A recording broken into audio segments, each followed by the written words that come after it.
Hai guys, ketemu lagi bersama saya Indah Felia Santika. Tapi kali ini videonya akan lebih menarik karena kita membahas di luar video-video sebelumnya ya tentang pembelajaran. Kali ini kita akan membahas mengenai sirah ataupun sejarah. Nah, sebagaimana udah ada di judul ya, Bizantium ahli waris Roma. Mungkin dari teman-teman masih ada yang bingung nih, apa sih Bizantium itu? Terus apa kaitannya dengan Roma ya? Nah, tentu saja untuk lebih jelasnya, kita lanjutkan. Assalamualaikum, I'm Indah. Let's learn together. Tapi sebelumnya di sini saya mengambil suatu kutipan dari Pak Ahmad Fuadi selaku penulis novel trilogi Lima Menara, yang bahwasanya beliau mengatakan sejarah itu bukan seni untuk bernostalgia, tapi sejarah itu adalah ibrah, pelajaran yang bisa kita tarik ke masa sekarang untuk mempersiapkan masa depan yang lebih baik. Jadi sejarah itu bukan seni untuk bernostalgia, seni untuk flashback, tapi di sini adalah seni bagaimana kita beribrah. Ibrah itu adalah suatu upaya untuk mengambil suatu pengalaman dari orang lain ya dengan cara mendalami, memahami, kemudian sebagai suatu pelajaran bagi kita yang bisa kita tarik nih di masa yang akan datang ataupun di masa sekarang. Karena saya pernah mendengar bahwasanya sejarah itu kenapa dituliskan ataupun dicatatkan, karena bisa jadi sejarah itu dia akan berulang. Bisa jadi suatu hal yang sudah pernah terjadi di masa lampau itu akan terjadi di masa sekarang. Itulah kenapa kemudian dari sejarah itu kita bisa menarik, kita bisa mengambil pelajaran, kita bisa mengambil pengalaman yang mungkin di situ bisa kita modifikasi ataupun bisa kita ambil untuk mengatasi permasalahan-permasalahan di masa sekarang dan tentu saja untuk mempersiapkan masa depan kita yang lebih baik. Oke, next.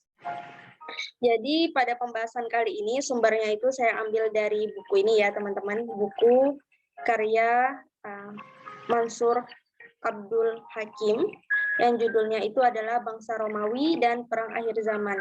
Nah, ini ada ISBN bukunya. Sebenarnya judul asli dari bukunya itu adalah Gulibat Ar-Rum Zat Al-Qurun. Penulisnya tadi Bapak Mansur Abdul Hakim. Penerbitannya itu di Dar Al-Kitab Al-Arabi Kairo, Mesir, yang diterbitkan pada tahun 2016. Dan kemudian oleh penerjemah Indonesia itu diganti dengan judul Bangsa Romawi dan Perang Akhir Zaman. Bukan diganti ya, lebih tepatnya diterjemahkan. Penerjemahnya itu adalah Masturi Irham LC dan Mujibur Rahman LC dengan editornya Arta Wijaya. Jadi buku ini cukup tebal ya teman-teman, tebalnya itu 276 halaman dengan jumlah halamannya itu 276 dan tebal bukunya itu adalah 24 cm. Penerbitnya Pustaka Al-Kausar dengan cetakan pertamanya itu di tahun 2017. Oke, next. Jadi yang pertama kita akan mencari tahu terlebih dahulu. Romawi itu apa? Ternyata Romawi ini disebutkan di dalam Al-Quran dan juga hadis Nabi. Ternyata teman-teman ada nih penyebutan bangsa Romawi di dalam Al-Quran. Tepatnya itu di dalam surat Ar-Rum ya, yang berarti di sini Romawi. Nah, di sini dalam Quran surat Ar-Rum ayat 1 sampai 6 Allah berfirman, Alif Lam Mim, bangsa Romawi telah dikalahkan di negeri yang terdekat dan mereka setelah kekalahannya itu akan menang dalam beberapa tahun lagi. Bagi Allah lah urusan sebelum dan setelah mereka menang, dan pada hari kemenangan bangsa Romawi itu bergembiralah orang-orang beriman karena pertolongan Allah. Dia menolong siapa yang dia kehendaki, dia maha perkasa, maha penyayang. Itulah janji Allah. Allah tidak akan menyalahi janjinya, tetapi kebanyakan manusia tidak mengetahui. Tadi berada di Quran Surat Ar-Rum ayat 1 sampai 6. Mungkin teman-teman bertanya-tanya nih, apa sih makna dari Surat Ar-Rum ayat 1 sampai 6 ini? Ternyata teman-teman, itu oleh para ahli tafsir, oleh pakar tafsir ya, itu dikatakan kenapa sih ayat ini diturunkan ataupun faktor-faktor atau asbabun nuzul ya ayat ini diturunkan itu karena kita ketahui ya pada abad pertengahan itu kekuatan terbesar itu ada dua teman-teman. Ini yang menurut sejarah itu ada dua. Yang pertama itu Persia, yang kedua itu adalah Romawi. Nah, jadi di sini Persia dan Romawi itu dia mengalami pertarungan sengit yang cukup panjang. Jadi memang udah lama sekali pertarungan sengit itu antara Persia dan juga Romawi. Nah, di sini kenapa kemudian kita ataupun pada zaman itu orang-orang beriman itu bergembira, karena itu tadi ya teman-teman. Di sini udah saya highlight nih, orang-orang musyrik Arab itu sangat berharap jika Persia itu berhasil mengalahkan Romawi. Alasannya apa? Jadi ternyata teman-teman, alasannya itu karena penduduk Persia itu mereka penganut fanatik agama Majusi. Jadi agama Majusi itu agama apa sih? Agama Majusi itu adalah agama yang dia mengagungkan api. Dia menganggap api itu sebagai Tuhan. Jadi mereka itu menyembah api. Ataupun kalau di Indonesia itu bisa kita bilang agama dinamisme ya, menyembah benda-benda gitu. Salah satunya di sini dalam agama Majusi itu mereka menyembah api atau menuhankan api. Lalu kemudian kenapa sih umat Islam pula di sini mereka berharap kemenangan Romawi atas bangsa Persia? Karena di sini mereka itu adalah ahli kitab. Nah, jadi menurut sejarah teman-teman ternyata Romawi itu yang dominasinya itu kan dia adalah bangsa Nasrani dan juga Yahudi ya. Nah, itu mereka adalah ahli kitab. Jadi itu merupakan keturunan dari kitab, mereka itu adalah keturunan dari Nabi Musa dan juga Nabi Isa. Yang kita tahu kitabnya itu adalah kitab Taurat dan kitab Injil. Jadi orang-orang Romawi ini adalah mereka orang-orang tuh ahli kitab. Mereka itu memahami dan mendalami kitab-kitab Taurat dan juga kitab Injil. Walaupun yang mungkin nanti teman-teman bertanya bagaimana untuk sekarang, wallahu a'lam bishawab, karena memang pada saat zaman dahulu itu orang-orang Nasrani dan juga orang-orang Yahudi, mereka itu adalah ahli kitab yang mendalami ataupun apa ya kalau istilah katanya yang mereka memang mempelajari secara dalam gitu tentang kitab Taurat dan juga kitab Injil. Nah, ini ada sedikit intro ya. Jadi di sini untuk pasukan Persia itu dia mengirimkan komandannya namanya Syahfaras atau Seftiran. Sedangkan di Kekaisaran Romawi itu dia mengirimkan komandan militer terkemukanya namanya itu adalah Yahfas.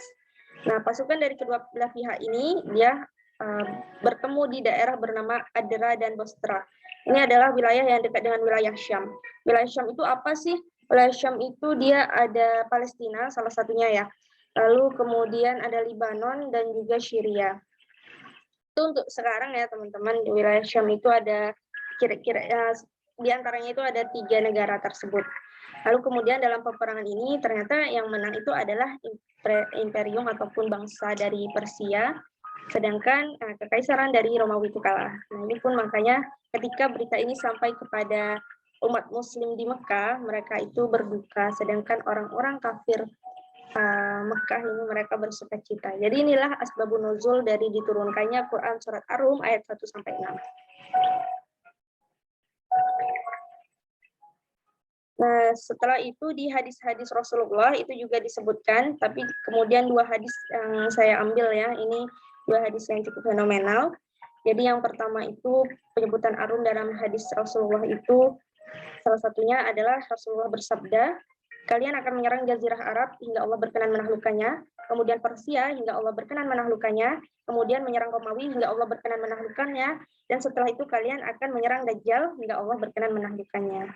Nah, kemudian di sini ini hadis yang mungkin teman-teman juga udah nggak asing ya, hadis riwayat Imam Ahmad Bukhari, di mana kemudian di sini dikatakan bahwasanya sesungguhnya akan dibuka nih kota Konstantinopel dan sebaik-baik pemimpin adalah pemimpin saat itu. Sebaik-baiknya pasukan itu adalah pasukan perang pada saat itu. Oke, kita lanjutkan. Nah, jadi ini udah mulai fokus ya teman-teman, karena kita akan berbicara mengenai sejarah lahirnya Kekaisaran Bizantium di Eropa Timur. Nah, ini bisa teman-teman lihat, ini adalah keadaan dari Romawi kuno. Jadi Romawi kuno yang diperlihatkan di sini, ini adalah peta pada tahun 117 Masehi. Ini petanya ya. Nah, ini yang warna hijau itu adalah imperium atau Kekaisaran Romawi. Dan ini puncak ataupun keberhasilan daerah yang sangat luas dikuasai oleh Romawi kuno itu pada zaman Raja Trajan. Makanya kemudian di sini Romawi kuno itu memiliki daerah yang sangat luas, seluas-luasnya, itu mentok-mentoknya istilah katanya itu pada saat Raja Trajan menjabat. Nah, inilah terakhir kali Romawi kuno melebarkan daerah kekuasaannya itu setelah kematian Raja Trajan. Nah, di sini teman-teman cukup unik ya. Kita ketahui bahwasanya ya jika suatu negara yang begitu luas, terutama mungkin dengan sumber daya alam yang begitu banyak, lalu kemudian dengan peluang-peluang yang begitu besar di negara tersebut, pasti akan ada yang namanya perpecahan di situ. Mungkin teman-teman juga udah pernah dengar ya bagaimana dulu Rusia yang begitu besar ya, kemudian berpecah belah hingga akhirnya memiliki negara-negara bagiannya masing-masing. Bagaimana kemudian juga Eropa dan lain sebagainya. Nah, ternyata ini memang terjadi juga teman-teman di zaman Romawi kuno. Nah, ini merupakan wilayah kekaisaran yang sangat luas. Jadi kenapa sih alasan dari Romawi itu nanti dia terpecah? Salah satunya itu adalah kekaisaran Romawi itu sangat luas. Nah, bisa teman-teman lihat ya, daerahnya itu sangat luas. Ini yang daerah-daerah berwarna ini adalah wilayah dari kekaisaran Romawi kuno.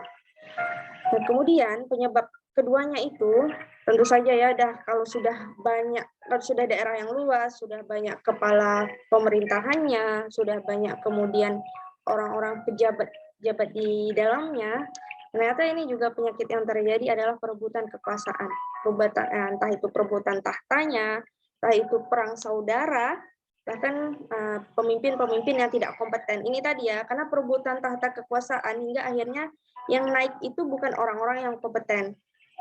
Nah, disinilah teman-teman, kemudian pada masa Raja Diocletian itu diberikanlah solusi untuk pembagian kekuasaan.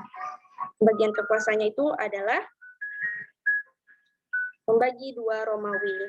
Jadi Romawi itu dibagi menjadi dua bagian, ada satu Romawi Timur dan satu lagi itu adalah Romawi Barat. Nah, jadi mereka sama-sama Kristen ya, tapi kemudian di sini ada yang Kristen Ortodoks dan ada yang Kristen Katolik. Nah, ini kemudian yang dari timur nih, yang kita udah nggak asing ya di telinga teman-teman, itu disebutnya sebagai bangsa Yunani. Nah, jadi Kekaisaran Bizantium itu dia lahir bersamaan dengan terpecahnya Romawi itu menjadi dua, yaitu Kekaisaran Romawi Barat dan juga Kekaisaran Romawi Timur. Nah, ini terjadi pada tahun 395 Masehi. Kemudian, teman-teman, ternyata di sini Romawi Barat itu dia runtuh. Runtuhnya kenapa? Yaitu tadi sih sebenarnya selalu berulang seperti itu. Jadi menurut sumber yang saya baca, selain dari buku ini, juga mencari sumber-sumber di internet untuk menambah pemahaman. Jadi di sini Romawi Barat itu mereka mengalami tetap ada yang namanya perebutan kekuasaan, entah itu korupsi, lalu masalah internal, dan lain-lain, hingga akhirnya kemudian mereka itu juga ikut terombang-ambing. Tapi ketika puncaknya itu berada pada saat ada suku migrasi, itu namanya adalah suku Barbar, dia migrasi dari Jerman, itu pada saat itu sedang terjadi suatu permasalahan ya di daerahnya, hingga kemudian mereka itu bermigrasi ataupun berpindah atau mencari tempat aman. Nah, di sini Romawi Barat itu mereka tidak welcome terhadap suku Barbar. Hingga kemudian ya itu tadi ya, kita kan udah nggak asing ya, perlakuan terhadap orang-orang migrasi itu cukup diskriminatif. Sekarang juga terjadi ya teman-teman. Mereka itu diperlakukan secara kejam. Di antaranya itu adalah bahkan anak-anak itu mereka tidak diberikan makan. Mereka itu banyak yang mati kelaparan. Jadi seperti itu ya teman-teman. Hingga akhirnya kemudian suku migrasi ini, suku Barbar ini mereka memberontak. Dan bahkan walaupun sudah diadakan suatu perjanjian damai yang diusahakan oleh Romawi Barat, hingga akhirnya kemudian tidak ada penyelesaian. Akhirnya kemudian Romawi Barat runtuh. Nah, ini teman-teman, ini adalah Romawi, ini Romawi ya teman-teman. Ini adalah Roma, dan ini adalah Konstantinopel yang akan kita bahas. Apa sih Konstantinopel? Mungkin udah nggak asing di telinga teman-teman. Maka kemudian kita akan bahas lebih detail di sini. Nah, jadi teman-teman, Bizantium itu sebenarnya diambil dari nama raja mereka, yaitu Raja Bias atau Bizantas. Jadi nama Bizantium itu latinisasi ya dari nama Yunani atau Byzantium. Kemudian lahirlah nama Bizantium. Jadi Bizantium itu merupakan nama dari Kekaisaran Romawi Timur, itu diberi nama sebagai Bizantium. Nah, kemudian Bizantium itu dia punya ibu kota. Nah, ini dia. Ibu kotanya itu namanya adalah Konstantinopel. Ini diambil dari nama Kaisar Romawi mereka, yaitu Konstantinus I.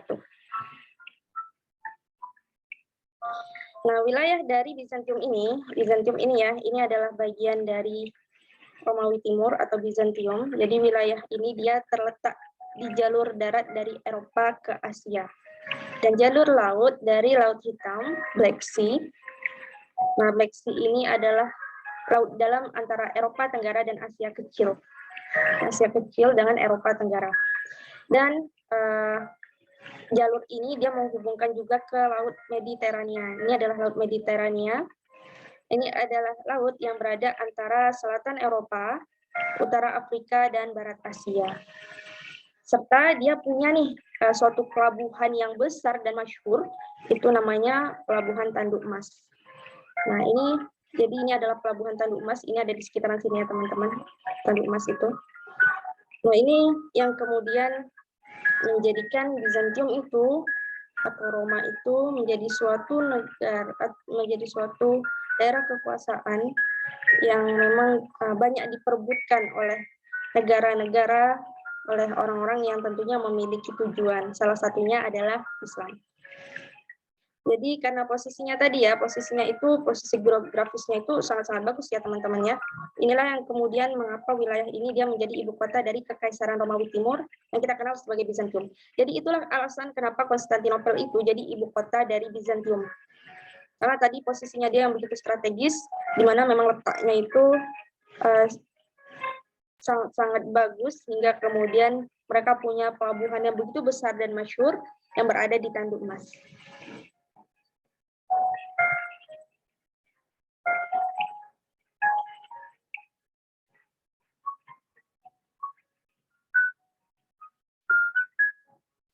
Oke teman-teman, jadi Kekaisaran Bizantium itu dia juga pernah berada ya di bawah ancaman Saljuk di barat. Ini ketika mereka memerangi tentara Muslim dan Persia di timur pada kisaran abad 7 dan juga 8 Masehi. Nah, Heraklius ini dia menduduki tahta Kekaisaran Bizantium di tahun 610 Masehi. Kemudian karena pada saat itu dia memahami nih bahwasanya yang sangat penting saat ini adalah menghentikan serangan terhadap Persia dan memperkuat pasukannya untuk mempertahankan ibu kota. Jadi itu tadi ya, karena ada ancaman dari Saljuk, hingga akhirnya pada saat pemerintahan dari Heraklius ini, dia memahami bahwasanya yang sangat penting saat ini adalah menghentikan serangan terhadap Persia dan memperkuat pasukan untuk mempertahankan ibu kota atau Konstantinopel. Nah, kemudian ia juga mulai menghancurkan kekuatan dari pasukan Avar dengan melewati kawasan-kawasan Bizantium dan menyeberangi Sungai Danube. Nah, ini nanti untuk lebih jelasnya bisa teman-teman kulik lebih dalam ya, karena memang sejarah ini tentang Romawi ini cukup luas, begitu banyak referensi-referensi yang bisa teman-teman baca untuk menambah pemahaman teman-teman. Nah, jadi pada periode ini orang-orang Arab itu dia banyak melakukan penaklukan.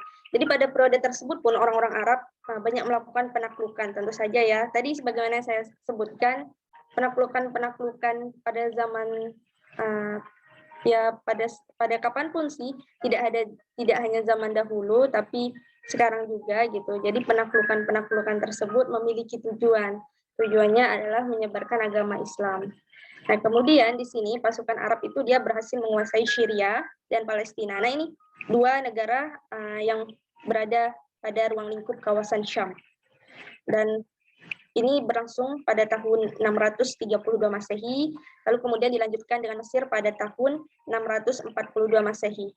Makanya kemudian Mesir, Syria, Irak, dan Persia itu akhirnya resmi berada di bawah pemerintahan Khilafah Islam.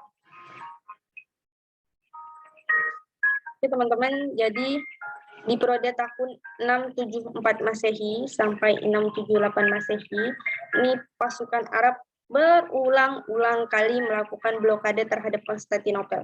Ini tadi ya, sebenarnya tidak hanya bangsa Arab, bahkan bangsa-bangsa lain pun berusaha untuk bagaimana menguasai Konstantinopel ini, karena tadi begitu menjanjikannya daerah ini hingga kemudian banyak dari orang-orang berkepentingan yang kemudian kelompok-kelompok yang berkepentingan yang kemudian berusaha untuk menaklukkan Konstantinopel. Dan juga tentunya alasan terbesar dari pasukan Arab ataupun orang-orang Islam ataupun saudara-saudara kita melakukan gencaran blokade terhadap Konstantinopel karena tadi ya sebagaimana sudah saya sebutkan hadis di awal tadi, bagaimana janji Rasulullah terhadap Konstantinopel ini. Tapi tentu saja ya teman-teman tidak berhasil untuk ditembus dan ditaklukkan. Ini saking dari susahnya ya. Memang Raja Heraklius itu beliau sangat memahami bagaimana kemudian Konstantinopel ini sangat diincar oleh banyak negara, oleh banyak kepentingan, hingga kemudian mereka itu benar-benar membuat suatu benteng. Bentengnya itu tidak hanya dari benteng fasilitas, tapi dari benteng prajurit, dari benteng-benteng lainnya, hingga kemudian Konstantinopel ini sangat sulit untuk ditaklukkan.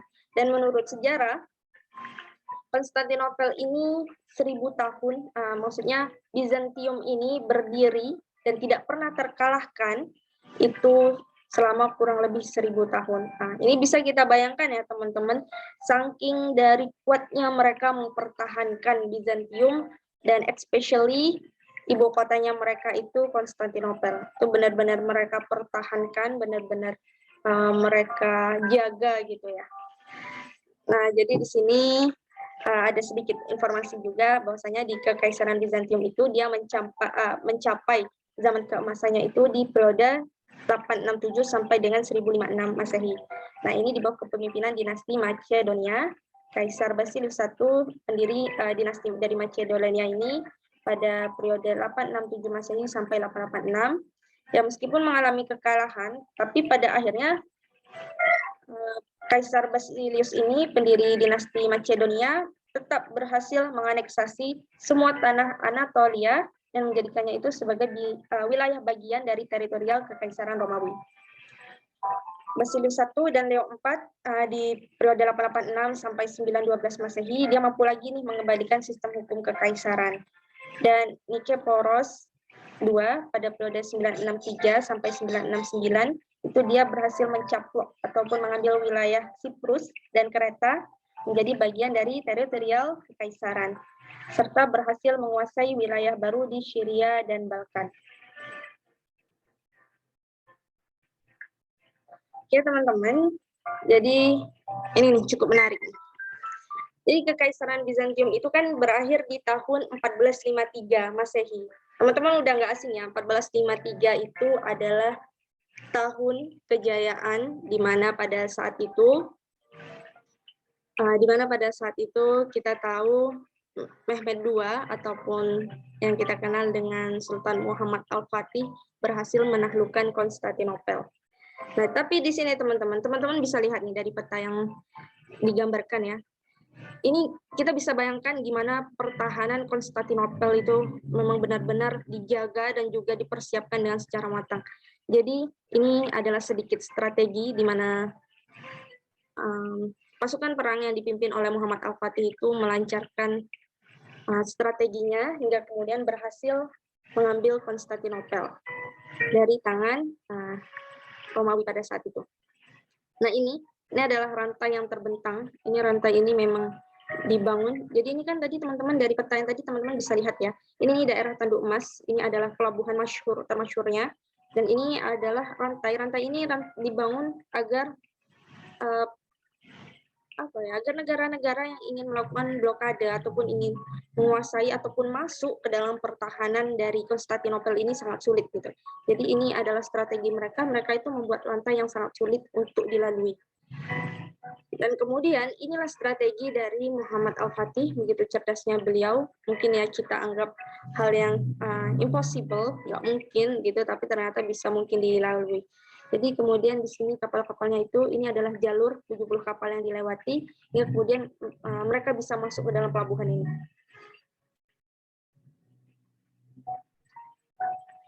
Nah ini teman-teman adalah bentengnya. Jadi setelah berhasil masuk, ini masih ada bentengnya lagi teman-teman. Ini adalah benteng yang tadi ya, menurut sejarah itu 1000 tahun tidak bisa ditembus oleh negara-negara yang ingin menguasai Konstantinopel. Jadi saking dari kuatnya, ini benteng ini memang dibuat dan dipersiapkan untuk mempertahankan Konstantinopel dari serangan-serangan luar. Nah, jadi sebagaimana kita tahu ya, hadis Rasulullah bahwasanya Konstantinopel itu akan dibuka, sebaik-baik pemimpin itu adalah yang memimpin saat itu, dan sebaik-baiknya pasukan itu adalah pasukan perang saat itu. Tapi teman-teman di sini ada yang unik nih. Jadi ini tadi bentengnya ya teman-teman. Ini adalah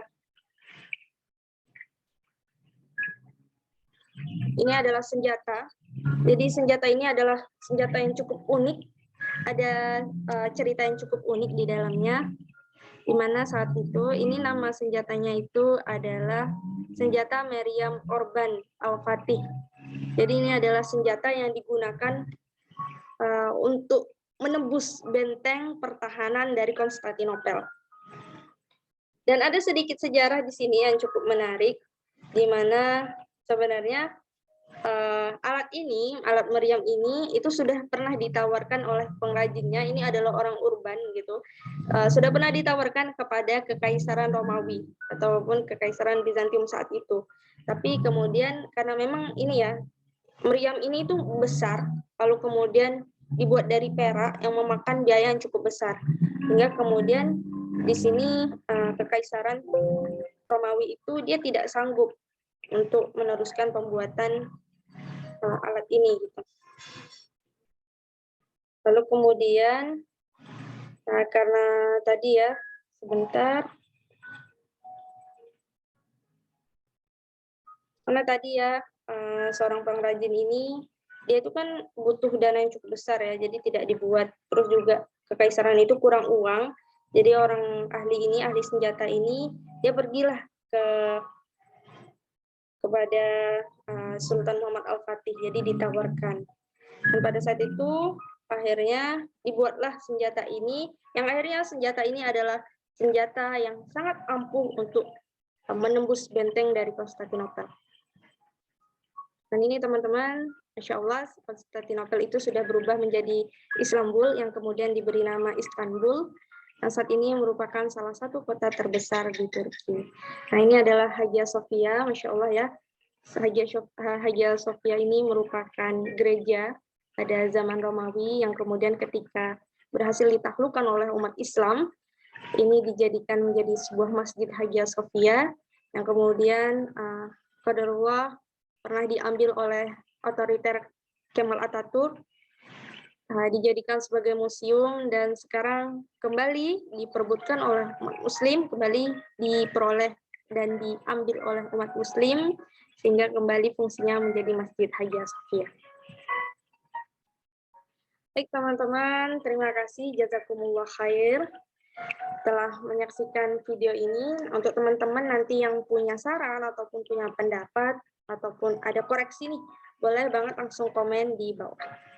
Ya, terima kasih teman-teman. Jazakumullah khair. Assalamualaikum.